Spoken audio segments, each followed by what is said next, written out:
Now we're going to look at tritium. Kind of interesting. It's usually something that comes from nuclear reactions, but here we don't find any of the ionizing radiation that you get with nuclear reactions. Some aluminum with holes in it. Material is changing. This was a sample of dust from the Banker's Trust that when they decided to take down, look at all this zinc, the before and after.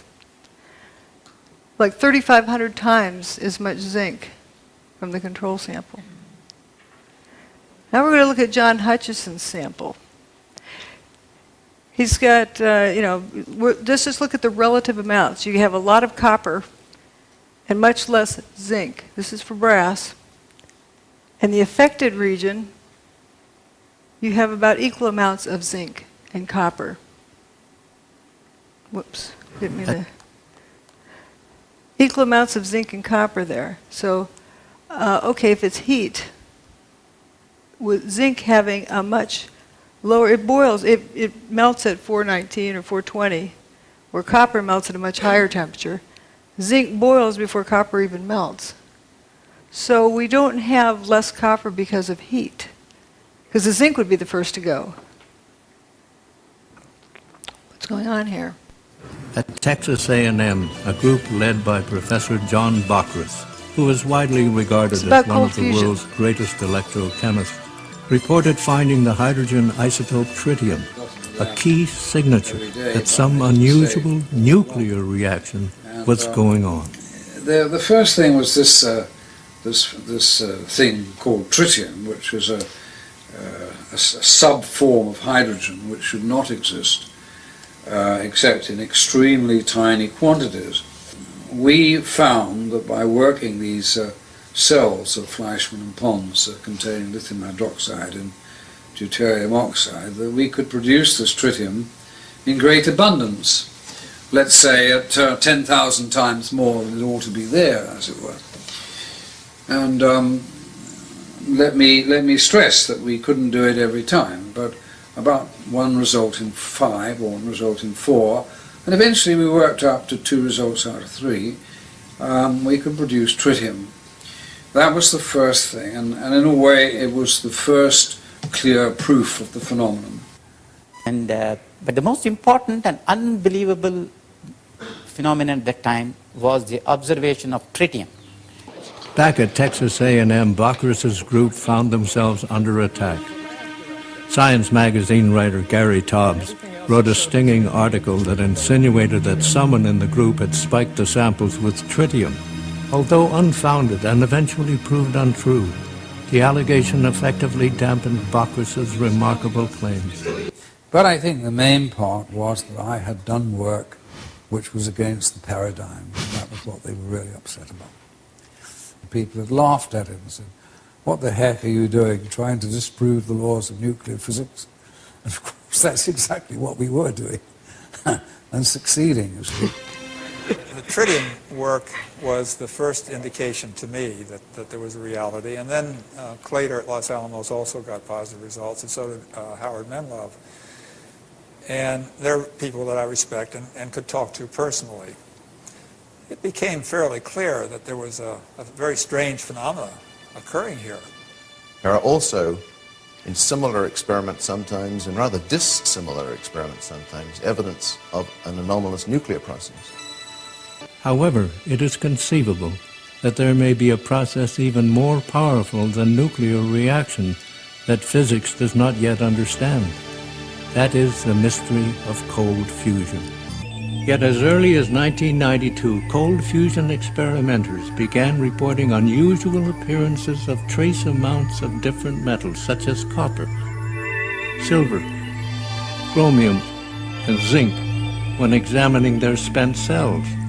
Rechecking for possible contamination, scientists like Bockris and Miley confirmed that indeed new metals and isotopes were being formed, transmuted, during the process which produces excess heat.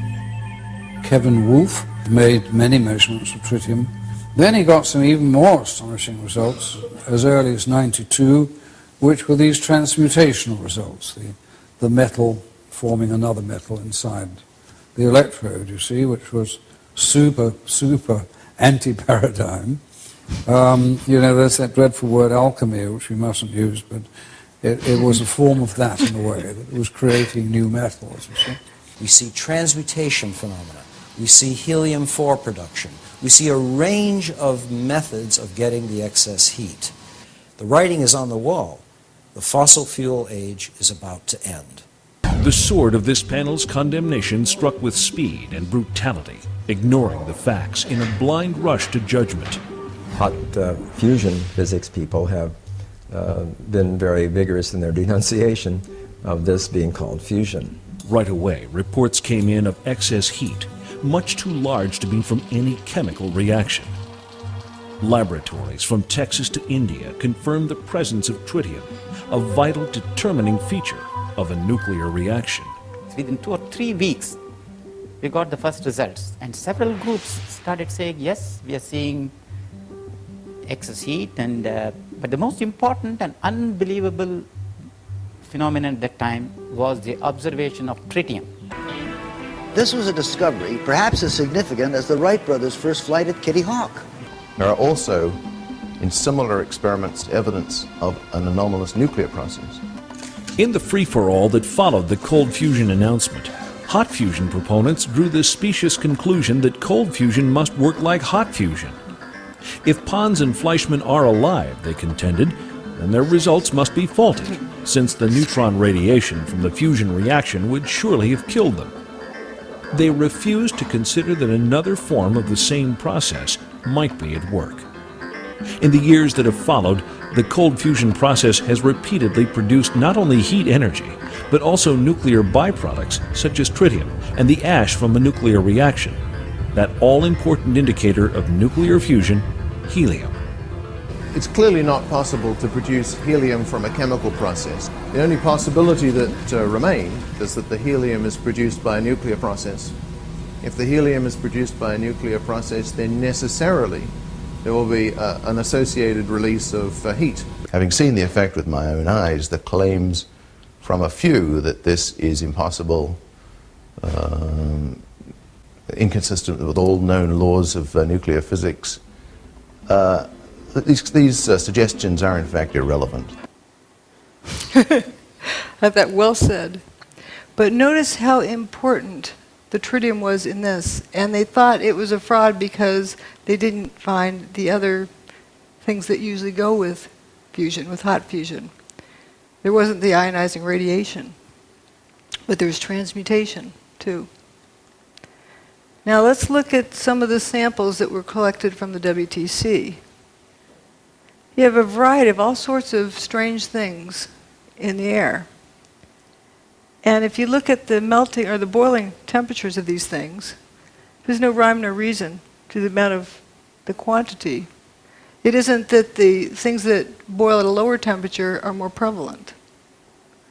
What is even more bizarre is that organic material was also found with this, which shows it was not from a high temperature process.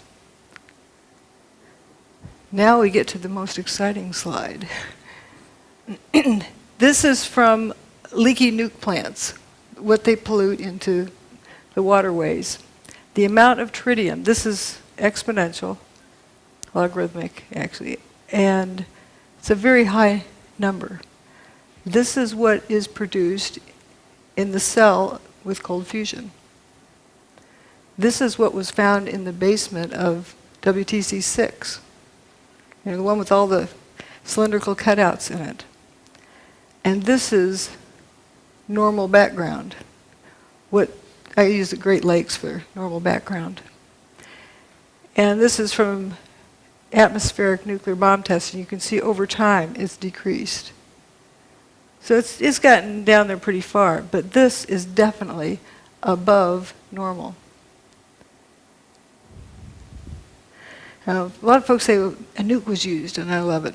Well, do you think they could have kept Chernobyl a secret? People all the way around the world measured the fallout from that. If there was some kind of a regular nuke used in Manhattan on 9/11, do you think they could have kept that a secret? People all around the world would have measured it.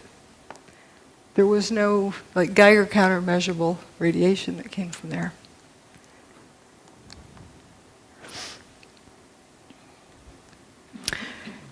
Here are some relative numbers. If compared to what was measured at the World Trade Center in terms of tritium, the background levels are 1/50th.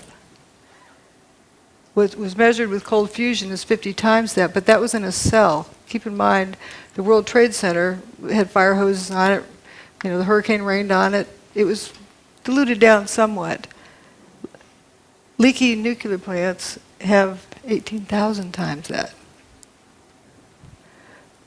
What was measured at the World Trade Center was definitely above background levels, 50 times background levels. There was tritium there. Now, why?